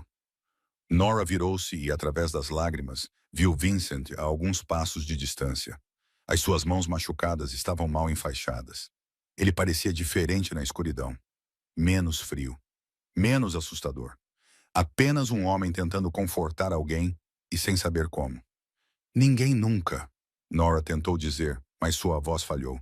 Ninguém nunca fez isso por mim. Me protegeu ou ficou ao meu lado. Estou acostumada a cuidar de mim mesma. Eu achava que era a única maneira. Você estava habituada a isso porque não tinha outra escolha, disse Vincent, dando um passo à frente. Mas agora você tem. Silêncio. O vento noturno soprava frio, mas nenhum dos dois se moveu. Nora olhou para Vincent e viu algo nos seus olhos cinzentos que nunca tinha visto nos olhos de ninguém quando olhavam para ela. Não era pena ou desprezo, mas compreensão e reconhecimento. Como se ele realmente a visse. A via verdadeiramente. Não apenas uma menina sem abrigo ou uma vítima de violência, mas um ser humano que lutara para sobreviver e ainda estava de pé. Não sei receber, sussurrou Nora. Só sei dar, sussurrou Nora. Eu sei, respondeu Vincent. Eu sou igual. E então Nora chorou de verdade. Não eram lágrimas silenciosas, mas soluços que vinham do fundo do seu coração. Ela chorou como uma criança que havia reprimido suas emoções por muito tempo e finalmente pôde se libertar. Ela não sabia se foi ela ou Vincent quem deu um passo à frente. Apenas que, um momento depois, ela estava chorando em seu peito, com a testa encostada no ombro dele. Ele ficou ali parado, rígido, como se não soubesse o que fazer. Passaram-se alguns segundos. Então, ela sentiu uma mão nas suas costas, desajeitada e hesitante, como se ele tivesse esquecido como tocar alguém sem causar dor. Em seguida, uma segunda mão pousou no seu ombro e Vincent abraçou-a. Não era o abraço de um homem experiente em confortar os outros, mas de alguém que estava a aprender novamente. Um movimento de cada vez. Ficaram assim por um longo tempo, com o vento noturno soprando e as luzes da cidade piscando abaixo deles. Duas pessoas acostumadas à solidão estavam a aprender a não ser solitárias.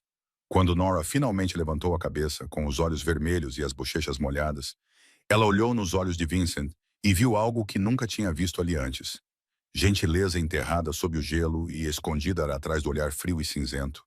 Um coração que ainda sabia bater. Obrigada, sussurrou ela. Vincent não disse nada. Apenas levantou a mão e enxugou uma lágrima da bochecha dela com o polegar. Então soltou-a e deu um passo para trás. Deves descansar, disse ele com a voz calma novamente, embora algo tivesse mudado. Amanhã será melhor. Então virou-se e caminhou para a escuridão, deixando Nora sozinha na varanda, com o coração batendo em um ritmo desconhecido. Os 3 meses seguintes passaram como um rio tranquilo, e Nora não percebeu que estava a mudar até que fosse tarde demais. Começou com pequenas coisas. Eram tão pequenas que ela disse a si mesma que estava a imaginar. Dava demasiado significado a gestos acidentais. Por exemplo, uma chávena de chá quente aparecia na sua secretária todas as noites quando ela trabalhava até tarde, aparentemente do nada. Ela nunca viu Vincent colocá-la lá. Ela apenas olhava para cima e a encontrava lá, a vaporizar suavemente, como se tivesse se materializado do nada. Ou a forma como as reuniões noturnas de repente duravam mais do que o habitual, e Vincent pedia-lhe para ficar e discutir o trabalho. Então sentavam-se frente a frente no escritório dele e comiam comida italiana cara que ele tinha encomendado. Conversavam sobre coisas que não tinham nada a ver com o trabalho, como a maneira como ele encontrava desculpas para levá-la à casa, mesmo que ela pudesse facilmente caminhar os 10 minutos. Ele dizia que as ruas estavam escuras e inseguras, embora ambos soubessem que ninguém se atreveria a tocar em alguém pertencente a Vincent Moretti. Nora tentava afastar esses pensamentos. Ele era seu chefe, um líder da máfia e um homem que vivia num mundo completamente diferente do dela. Ele estava apenas a pagar uma dívida, a cumprir uma promessa e a fazer o que qualquer homem de princípios faria. Não poderia haver nada mais. Mas o seu coração não ouvia a razão.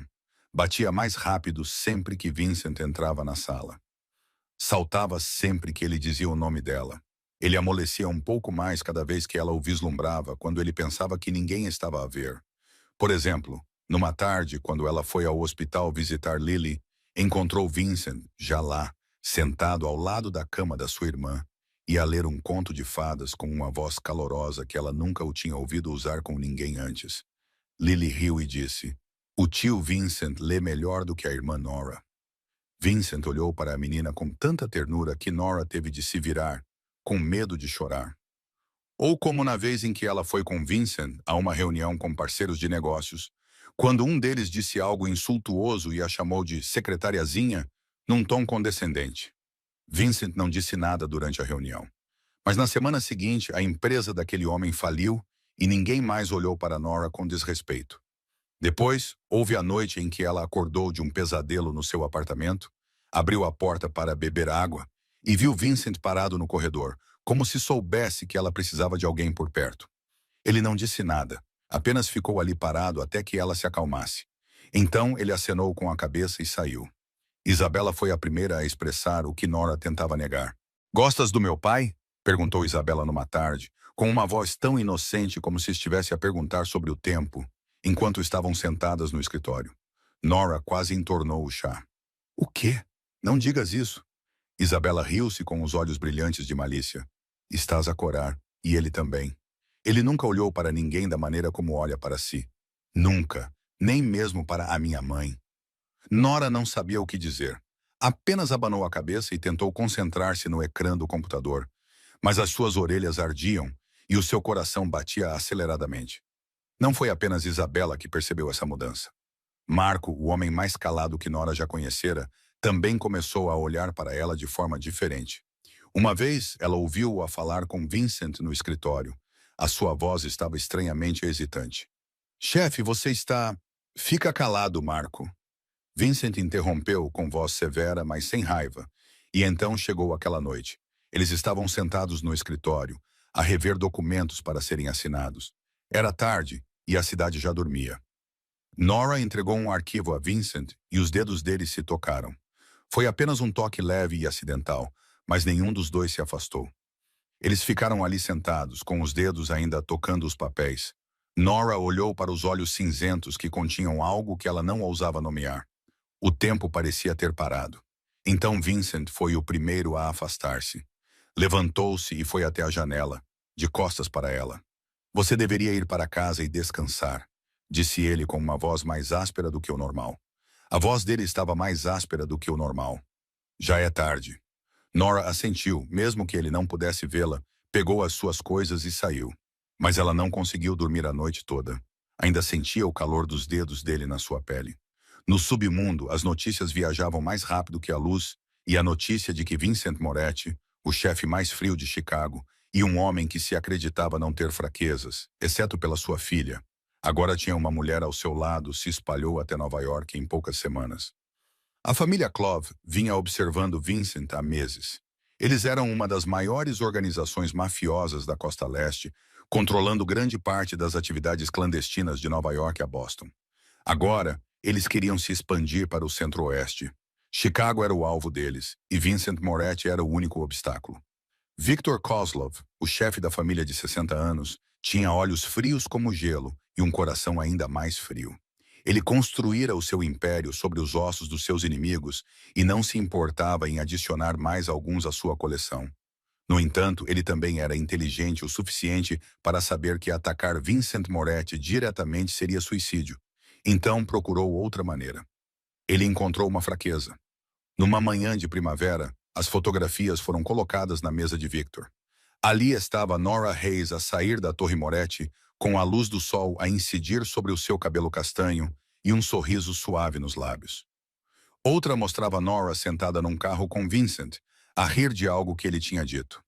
Nora Hayes no hospital, a visitar uma rapariga que o arquivo identificava como sua irmã. Nora Hayes a regressar sozinha ao seu apartamento à noite, sem guarda-costas.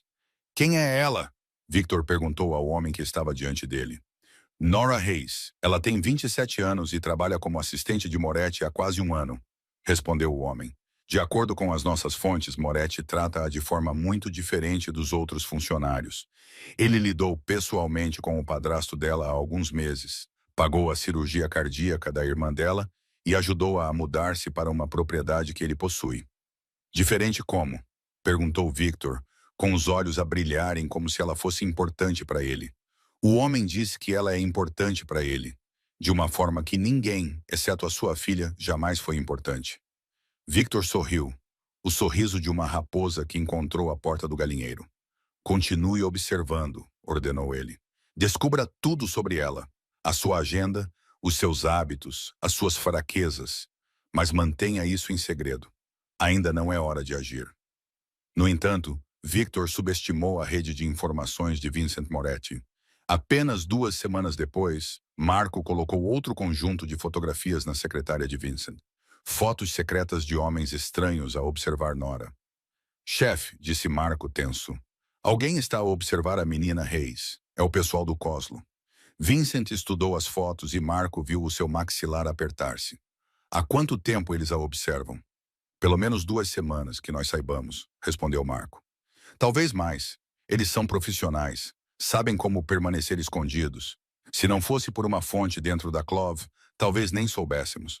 Vincent ficou em silêncio por um longo momento enquanto olhava para as fotos de Nora sorrindo, caminhando e vivendo a sua vida, sem saber que alguém a perseguia nas sombras.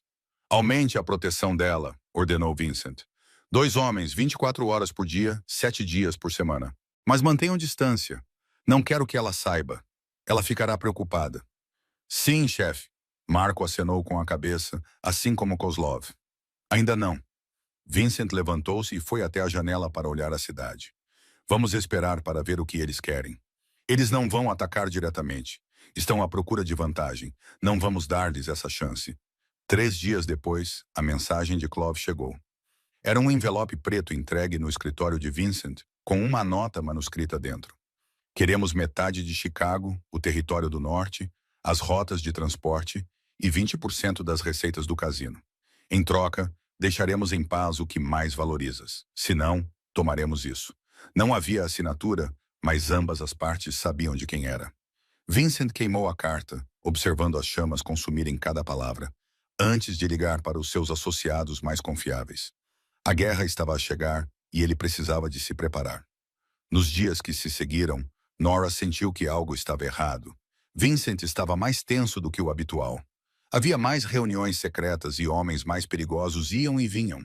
Ele frequentemente ficava a olhar pela janela com um olhar distante e, às vezes, ela o flagrava a olhar para ela com um olhar indecifrável. O que se passa? Perguntou Nora uma noite quando estavam a trabalhar até tarde. Pareces preocupado ultimamente. Vincent olhou para ela e, por um momento, ela viu algo nos seus olhos. Medo. Não medo por si mesmo, mas por outra pessoa. Não é nada, disse ele calmamente, embora ela soubesse que ele estava a mentir. São apenas negócios. Você deve ficar em casa nos próximos dias. Não vá a lugar nenhum sozinha. Nora queria fazer mais perguntas, mas os olhos de Vincent lhes diziam que não era o momento certo. Ela acenou com a cabeça, sem saber que lá fora, na escuridão, olhos ainda seguiam cada passo seu. Nora tentou ouvir Vincent. Ela realmente tentou. Mas quando Lily ligou, com a voz embargada, e disse: Irmã, sinto a tua falta. Quero ver-te. Hoje é o aniversário da mamã e não quero ficar sozinha. Nora não conseguiu recusar. Nora não conseguiu recusar. Era o aniversário da morte da mãe delas. Todos os anos, Nora acendia uma vela no túmulo dela, mesmo quando tudo o que tinha era uma flor silvestre colhida à beira da estrada. E este ano, Lily precisava da irmã ao seu lado naquele dia. Nora disse a si mesma que seria rápido. Apenas algumas horas para visitar Lily e acender a vela, depois voltaria imediatamente. Vincent não saberia. Ela estaria segura. Ela estava enganada. Saiu do apartamento às 14 horas, enquanto Vincent estava numa reunião importante e ninguém percebeu. Apanhou um táxi para St. Mary's. Passou 3 horas com Lily, acendendo uma vela e conversando sobre a mãe. Quando saiu às 17 horas, já estava a escurecer. Caminhou em direção à estrada principal para apanhar um táxi para casa. E foi aí que tudo deu errado. Um SUV preto parou bruscamente ao lado dela. A porta se abriu e antes que ela pudesse reagir, 2 homens a agarraram, arrastaram-na para dentro e pressionaram um pano embebido em anestésico sobre sua boca. O mundo ficou embaçado e escureceu. Quando acordou, estava sentada em uma cadeira de metal com os pulsos amarrados firmemente aos braços da cadeira e as pernas amarradas às pernas da cadeira em um armazém abandonado com paredes de tijolos manchadas e um cheiro de mofo e ferrugem. Uma única lâmpada pendia do teto, iluminando-a como um holofote na escuridão infinita. Ela não estava sozinha. 3 homens estavam ao seu redor, armas nas mãos, rostos frios. À sua frente, numa cadeira elegante que não combinava com aquele lugar, estava sentado um homem idoso com cabelos grisalhos e olhos de cobra. Sentado, estava um homem idoso com cabelos grisalhos e olhos de cobra. Está acordada, disse ele com um leve sotaque russo. Ótimo. Odeio esperar. Quem é você? Perguntou Nora, com mais calma do que esperava. Já tinha passado por situações piores, trancada num contentor, à espera da morte. Comparado com isso, este era apenas mais um dia ruim. Viktor Kozlov, respondeu o homem com um sorriso educado, como se estivesse numa festa. E você é Nora Hayes, a mulher que enfraquece Vincent Moretti. Não sei do que está a falar, disse Nora. Sou apenas a assistente dele, nada mais. Victor riu baixinho, um riso que nunca chegou aos seus olhos. Mente muito mal, menina Hayes, disse ele. Mas tudo bem, em breve saberemos a verdade. Ele acenou com a cabeça e um dos homens deu um passo à frente e deu um soco no rosto de Nora. Ela sentiu o gosto de sangue. A sua cabeça girou, mas ela não chorou nem implorou. Ela já tinha suportado pior com Ray Hayes. Ela tinha aprendido a tornar-se uma pedra, a retrair-se para dentro de si mesma e esperar a tempestade passar. Meia hora depois, com o rosto inchado e sangue no canto da boca, Victor pegou no telemóvel, colocou-o no viva-voz e ligou para alguém. Vincent atendeu ao segundo toque. Olá, senhor. Moretti, disse Victor, com uma voz doce como mel, mas com um toque de veneno. Tenho algo que lhe pertence. Houve silêncio do outro lado da linha. Uma mulher, continuou Victor, cabelo castanho, olhos castanhos, algumas cicatrizes nos pulsos. Devo dizer que ela é bastante teimosa. Não está a cooperar muito.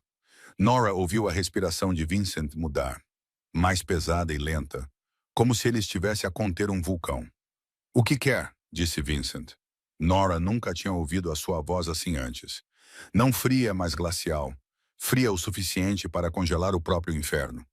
Metade de Chicago, respondeu Victor. O território do norte, as rotas de transporte, 20% da receita do casino, uma mulher por metade da cidade. Justo sim, silêncio. Vincent então falou devagar e claramente. Se tocar num único fio de cabelo dela, eu mato-o. Mato toda a sua família. Erradico a causa da linhagem do amor da face da terra e faço com que seja uma morte lenta. Victor riu. Tem 24 horas. Depois disso, mando-a de volta para si em pedaços. A chamada terminou. Victor levantou-se e olhou para Nora com interesse. Ele realmente se preocupa contigo. Eu estava certo. Nora não disse nada. Apenas olhou para ele com olhos vazios.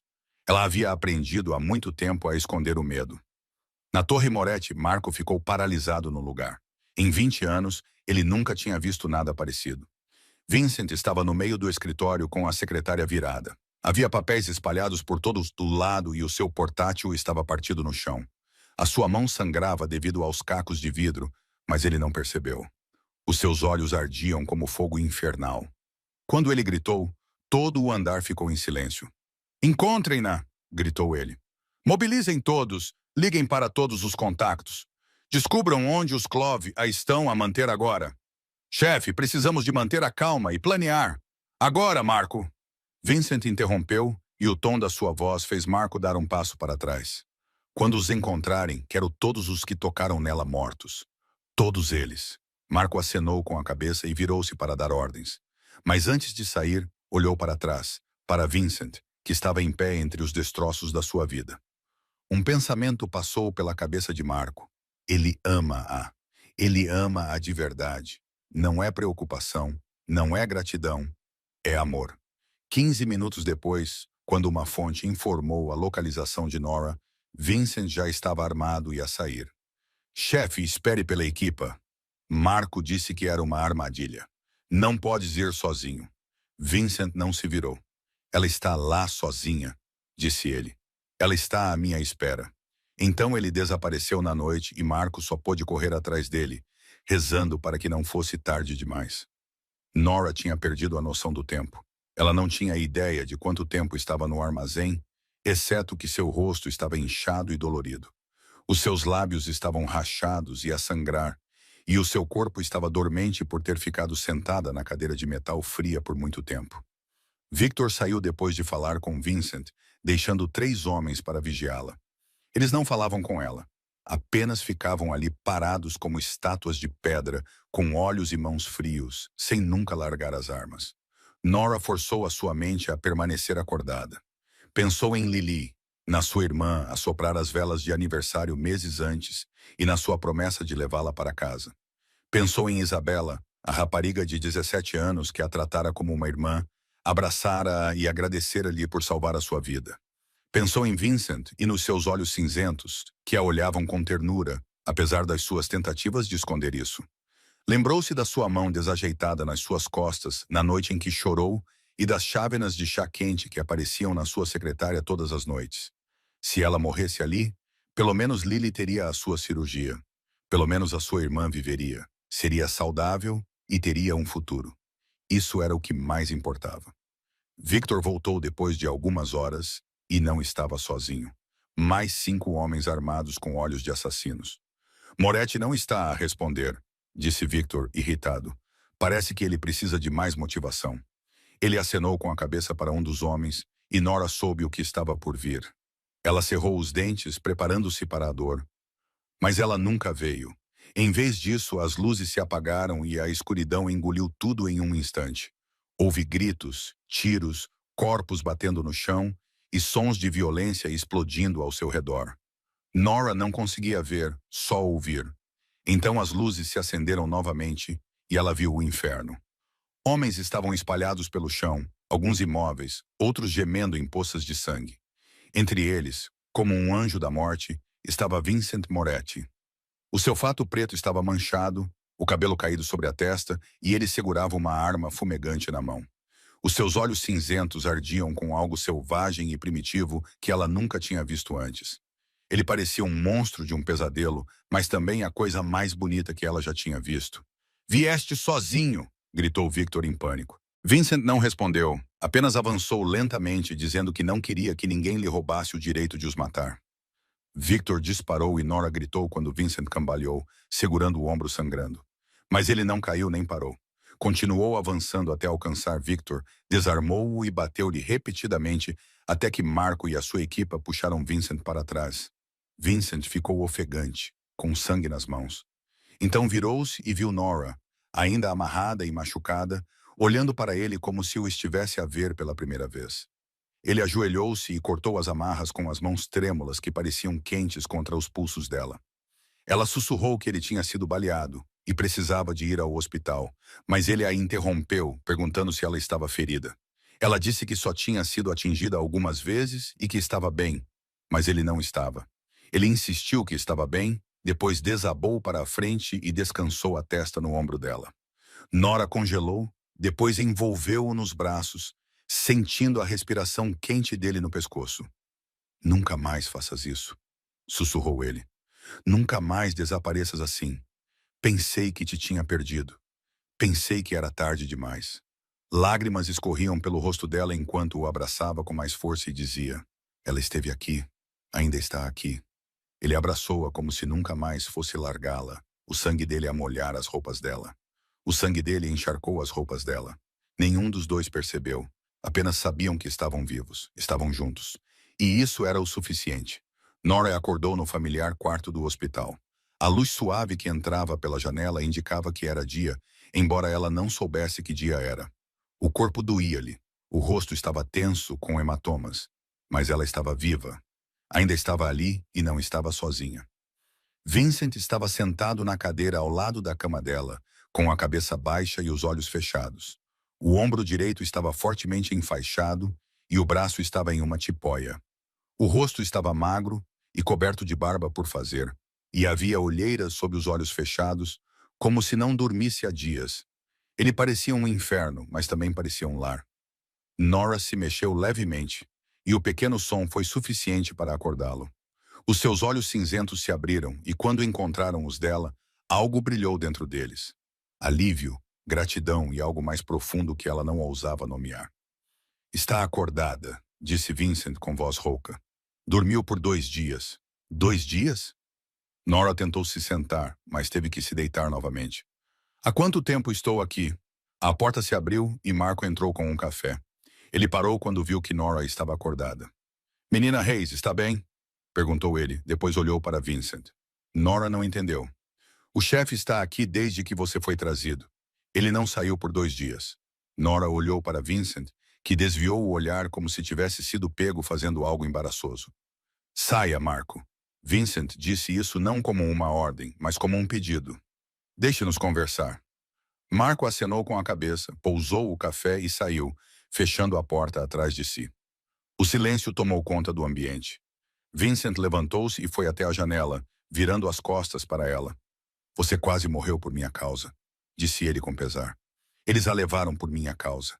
Eles a machucaram por minha causa. Se eu tivesse chegado mais tarde, se eu não tivesse encontrado você, eu quase morri porque uns loucos me sequestraram, interrompeu Nora com firmeza. Não foi por tua causa. Não foste tu que me obrigaste a ir lá. Não foste tu que causaste isto. E tu vieste. Salvaste-me. Vincent virou-se e Nora viu algo que nunca tinha visto antes nos seus olhos cinzentos. Não era medo dos inimigos ou da morte, mas medo de perder algo importante. Não tens medo de mim? Perguntou ele baixinho. Depois de tudo o que viste, eu mato pessoas, Nora. Eu deixo homens inconscientes. Faço coisas que nunca deverias saber. Ainda consegues olhar-me nos olhos depois do que viste naquele armazém? Nora olhou para ele. O homem que estava entre a luz e a sombra, que tinha queimado o mundo para a trazer de volta. Tu protegeste-me, disse ela. Protegeste a Lily, protegeste a Isabela. Do que deveria ter medo? Já vi como são os verdadeiros monstros, Sr. Moretti. Tu não és um deles.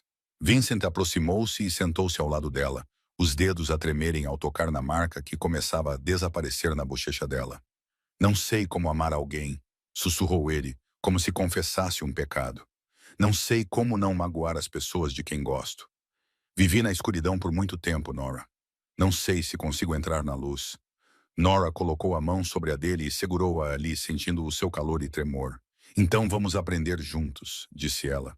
Também não sei como receber amor. Não sei como confiar em ninguém, mas talvez possamos ensinar um ao outro. Vincent olhou para ela e algo nos seus olhos se quebrou, como se uma barragem tivesse finalmente cedido. Ele inclinou-se lentamente, dando-lhe tempo para se afastar, se quisesse, mas ela não o fez. Ela levantou a cabeça e os seus lábios se encontraram. O primeiro beijo deles foi leve como uma respiração e gentil, como se ela fosse a coisa mais preciosa que ele já tivesse tocado. Não havia urgência ou exigência, apenas duas pessoas quebradas a aprender a curar-se juntas. Quando se separaram com as testas ainda encostadas, Nora abriu os olhos e viu-o a olhar para ela como se ela fosse o mundo, como se ela fosse a razão pela qual ele continuava a viver. Nenhum dos dois sabia que Isabela estava do lado de fora da porta, a observar através da pequena janela. Ela sorriu o sorriso mais radiante que já tinha dado e silenciosamente afastou-se pelo corredor, com o coração cheio de alegria. O seu pai finalmente encontrou a felicidade. E Nora, a mulher que a salvou durante a tempestade de neve, se tornaria parte da família. 6 meses depois, numa tarde dourada de outono, Nora Hayes tornou-se oficialmente a tutora legal de Lily Hayes. Ela estava no tribunal, segurando a mão da irmã com força. Quando o juiz bateu o martelo e declarou a petição aprovada, Nora teve de morder o lábio para não chorar na frente de todos. Lily não conseguiu se conter como ela. A menina de 13 anos começou a chorar, abraçou a irmã e sussurrou que estava indo para casa, que estava realmente indo para casa. Desta vez, era a verdade, não uma mentira. Lily deixou St. Mary's naquele mesmo dia com uma pequena mala contendo todos os seus pertences e o coração cheio de esperança.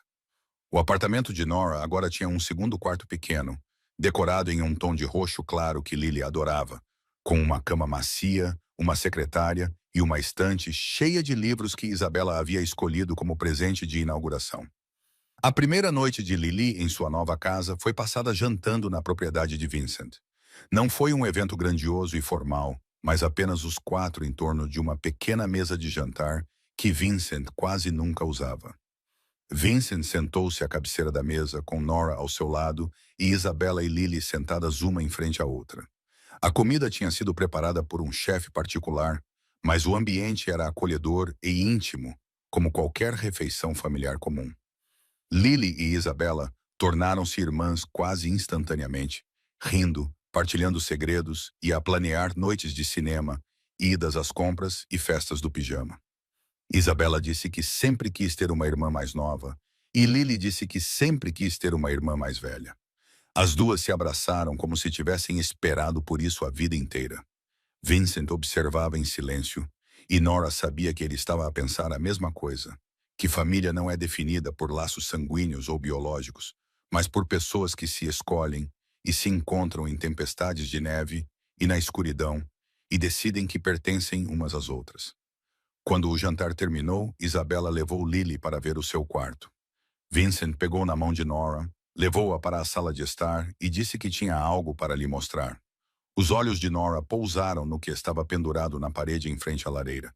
Era o casaco de lã azul marinho da sua mãe, com cotoveleiras descombinadas e botões desiguais onde o fecho tinha partido. O tecido estava gasto por anos de uso. Era o casaco que ela tinha dado numa tempestade de neve para salvar um estranho. Agora estava emoldurado em vidro como uma obra de arte, como um tesouro inestimável. Por baixo dele havia uma pequena placa de latão gravada com as palavras: "O casaco que mudou tudo". Nora ficou ali, incapaz de falar, com lágrimas a correrem-lhe pelas bochechas, sussurrando: "Por que fizeste isto?" Vincent ficou ao lado dela, olhando para o velho casaco com reverência. Ele disse que era onde tudo tinha começado e que queria vê-lo todos os dias para se lembrar de que ainda havia pessoas dispostas a dar tudo por um estranho.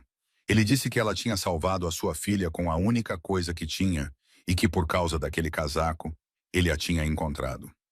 Nora encostou a cabeça no ombro dele, ficando ao lado dele e observando o velho casaco da mãe brilhar como um farol na elegante sala. Naquela noite, quando Lily estava a dormir na sua nova cama e Isabella tinha ido para o quarto, Vincent e Nora ficaram na varanda com vista para a cidade.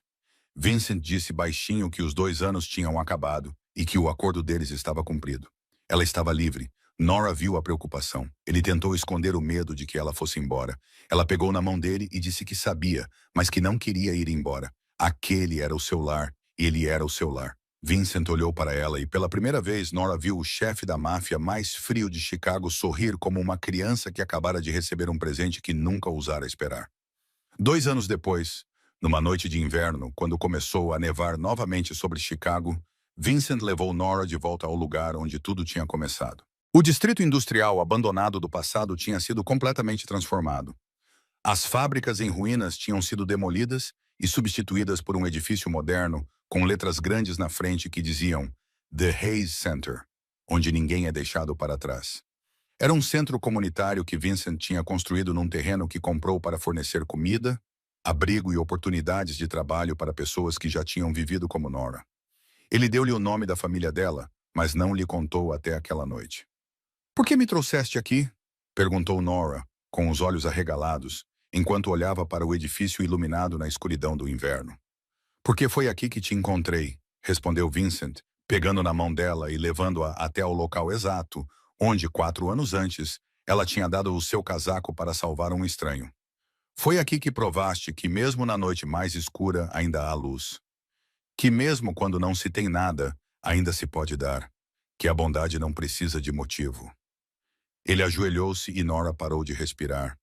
A neve caía ao redor deles como pétalas brancas. Era exatamente como naquela noite de inverno 4 anos antes, mas com tudo mudado. Vincent abriu uma caixa de veludo preto, revelando um anel de diamantes que brilhava sob as luzes, e disse o nome dela com uma voz trêmula que ela nunca tinha ouvido antes. Ela tinha salvado a filha dele com tudo o que tinha. Tinha salvado ele sem saber. Tinha-lhe ensinado que ele ainda podia amar, confiar e melhorar. Ele não a merecia, com as suas mãos sujas de sangue e o seu passado sombrio. Mas ela escolheu ficar e escolheu-o. Agora, ele estava a perguntar se ela o escolheria para o resto da vida e se tornaria sua esposa. Nora chorou e acenou com a cabeça, incapaz de falar. Quando ele deslizou o anel no dedo dela, ela puxou-o para cima e beijou-o sob a neve que caía. 4 anos antes, ela não passava de um fantasma solitário neste lugar. Mas agora tinha o mundo inteiro. O casamento deles aconteceu na primavera seguinte, numa pequena igreja nos arredores de Chicago. Não porque Vincent não tivesse dinheiro para uma grande festa, mas porque Nora queria algo acolhedor e íntimo, apenas com as pessoas que realmente importavam. Isabella foi a dama de honra, vestindo um vestido rosa claro e chorando de felicidade durante toda a cerimônia. Lily, de 17 anos, era a menina das flores, com um ar saudável e radiante. Marco estava ao lado de Vincent como padrinho e, pela primeira vez em 20 anos, sorriu quando Nora desceu o corredor central com o seu vestido branco simples. Vincent olhou para Nora como se a estivesse a ver pela primeira vez, como se ela fosse um milagre que ele nunca se atreveu a acreditar que fosse real. Os seus votos foram simples, mas profundamente sinceros. Vincent prometeu proteger Nora, amá-la e nunca deixá-la sentir-se tão sozinha como se sentia no dia em que a encontrou. Nora prometeu amar tanto a sua luz como a sua escuridão e lembrar-lhe todos os dias que ele merecia ser amado. 10 anos depois, a propriedade já não era fria nem vazia, mas estava cheia do riso de um menino de 5 anos chamado Daniel, em homenagem à mãe de Nora, Daniela. Com o cabelo preto do pai, os olhos castanhos e calorosos da mãe e a luz da família, Nora, com 37 anos, já não era a menina sem abrigo que fora outrora. Em vez disso, era diretora da Fundação Reis, a maior instituição de caridade de Chicago para crianças vítimas de abuso e sem abrigo. Ela transformara a sua dor em força e o seu passado numa ponte para os outros. Vincent, de 46 anos, transferiu a maior parte dos seus negócios para canais legais e passou a ocupar um papel secundário, deixando o resto para Marco.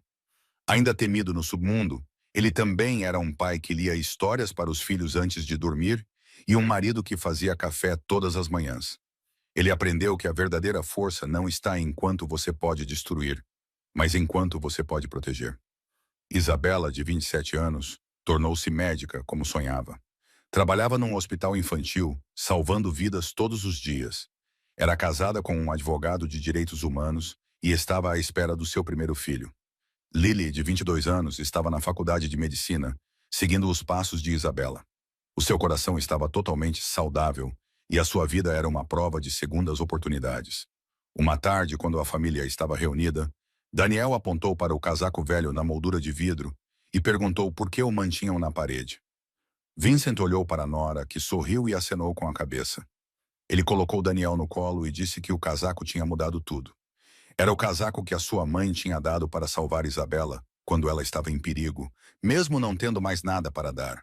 Por ela o ter dado, ele a encontrou. E porque ele a encontrou, eles tinham essa família. Daniel olhou para o casaco com os olhos arregalados e disse que a mãe era corajosa e uma heroína. Nora sorriu, com os olhos lacrimejantes e o coração aquecido, e disse que não era uma heroína. Ela era apenas alguém que tinha aprendido que, quando se dá de coração, o universo encontra uma maneira de retribuir 100 vezes mais. O casaco ainda estava pendurado ali, com uma nova frase adicionada abaixo. Do nada para tudo, de ninguém para uma família.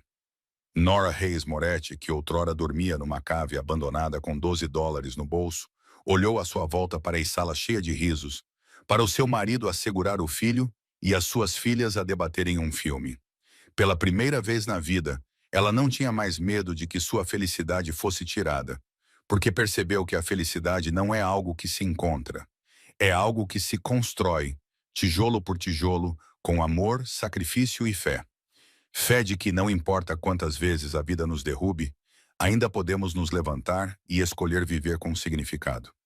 A história termina com um lembrete de que a bondade incondicional é inestimável. A resiliência pode reescrever até mesmo o passado mais doloroso. A família não é o sangue, mas aqueles que escolhem você e ficam ao seu lado. E que mesmo na escuridão mais profunda, a luz aguarda aqueles que são corajosos o suficiente para procurá-la. Com gratidão por ter ouvido, a história convida você a compartilhar, refletir e levar essa bondade adiante. A história deseja a todos os ouvintes boa saúde, paz e a consciência de que merecem amor. E que mesmo um pequeno ato de bondade pode mudar uma vida.